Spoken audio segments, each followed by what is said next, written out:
We're back for your ears only. I'm Melissa Axelberth. I'm David Alpern with this quote from the news. You're not going to wipe out humanity, but if you get unlucky, you could kill 50 million people or collapse the world economy for a century, 2 centuries.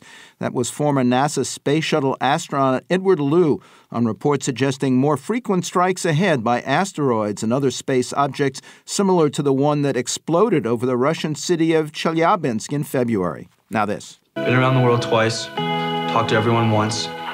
There ain't nothing I can't do, no sky too high, no sea too rough. Learned a lot of lessons in my life. Never shoot a large caliber man with a small caliber bullet. Anything in life worth doing is worth overdoing. Moderation's for cowards. I'm a lover, I'm a fighter, I'm a UDT Navy SEAL diver.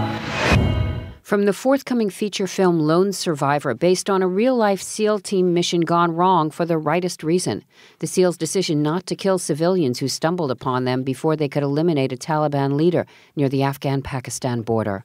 Writer-director Pete Berg embedded himself with SEALs near the Syrian border to capture the spirit of Navy special warriors who've taken on such an expanded role on many fronts in the nation's unending, unconventional war with terror. The film opens around Christmas, but the clip from it sets the stage for our pre-Veterans Day discussion of SEALs on and off duty, retired or mourned by their survivors.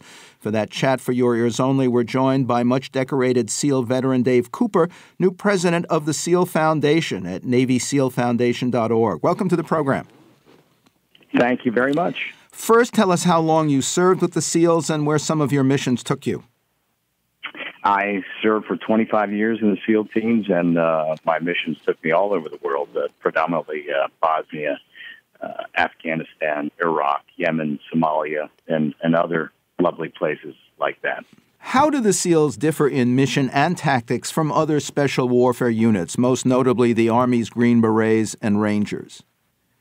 Yeah, I could make a joke about that. And, the Army has its model of by, with, and through. I have always said that the SEAL model is more of a over, around, and under to get the job done. But what really separates us is the maritime environment. And prior to 9/11, people thought of SEALs as working solely in the water. Of course, that's wrong. It was a misperception. We use the water, very comfortable in the water to get to land, and that adds to our capability. It's a capability that the other forces don't have, and really what separates us.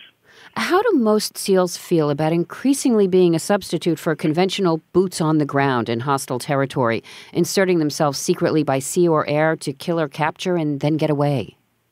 Well, if you ask a Navy SEAL how he feels about that, he would say, hey, that's the right thing to do. And that's a complicated question, and it is the right thing to do. We as special operators, be it Army, Navy, Air Force, or Marines are older. We're more mature. We understand a lot of times the risks involved, and we would prefer to be the force that goes in as opposed to, the 18 and 19-year-old kids that, are sent to do these types of things. So to us, it's preferable. As pressure grows at home and abroad against the use of unmanned killer drones, do you see SEAL teams being asked to take over more of those missions? Yes and no. This comes down to it's not just an easy issue of sovereignty. If I just give Yemen, the administration, the regime in Yemen is amenable to drones, but they are not amenable to American boots on the ground. And we respect those sensibilities, and we don't put boots on the ground, usually except for rare circumstances. So that's a tough question. I mean, it's always going to come down to the individual circumstances that we might find. In some cases, where there's a lack of a credible government, and you'll see groups like the SEALs and some of the Army Special Forces get involved. Not all ex-SEALs get to head the SEAL Foundation. Talk about the kinds of work most of them get into, beginning with private security, I suppose. Well, that's an easy segue, right? You go from a life of being a warrior, and a lot of guys make that transition. They do very well in that realm, in the private security realm. Others, though, have just SEALs in general are great leaders. We from the word go, we kind of select these guys for many things. One of those is leadership ability, and by the time they get out, they are not just great warriors; they're great leaders. So they have this strong entrepreneurial spirit. And many of the guys that get out start their own businesses. doing any number of things, and they're quite successful at it. Talk about the kind of help the SEAL Foundation provides in terms of education and employment, other than the obvious private security firms. Yeah, I think, obviously the Navy SEAL Foundation exists wholly to support our active duty members and their families, and particularly the families of the fallen. And we do that in so many ways. 49 programs aimed, as I said, at the active duty and the families of the fallen. And education is one of those programs that we support wholeheartedly. We quite frankly value, highly esteem a rich education. So we provide financial assistance in the form of scholarships, and it really it's not so much that it relieves the financial burden. It does, of course, but it also just opens up doors, because we know a life of military service doesn't always afford our service members the opportunity to send their bright children to some of our nation's finer schools. So we open up these doors that might otherwise have been closed to them.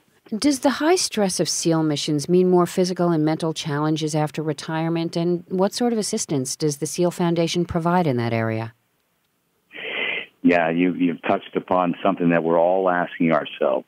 We know that stress, a lifetime of stress, has similar effects. It's not unlike playing football for 20 years, and the cumulative effects of the stress. We don't yet know necessarily what those effects are going to be, only that we're going to have to deal with this in the future.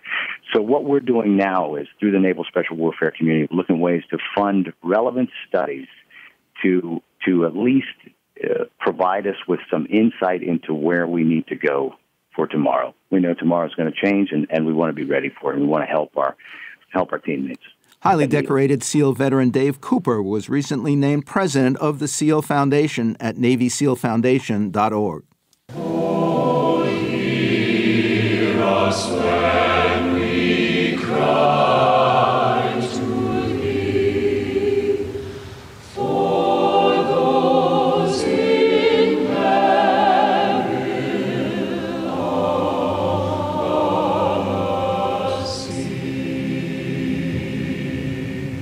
The Navy hymn by the Navy Band Sea Chanters. Next, the two other Wizards of Oz, Somewhere Over the Rainbow writers Harold Arlen and Yip Harburg, for your ears only.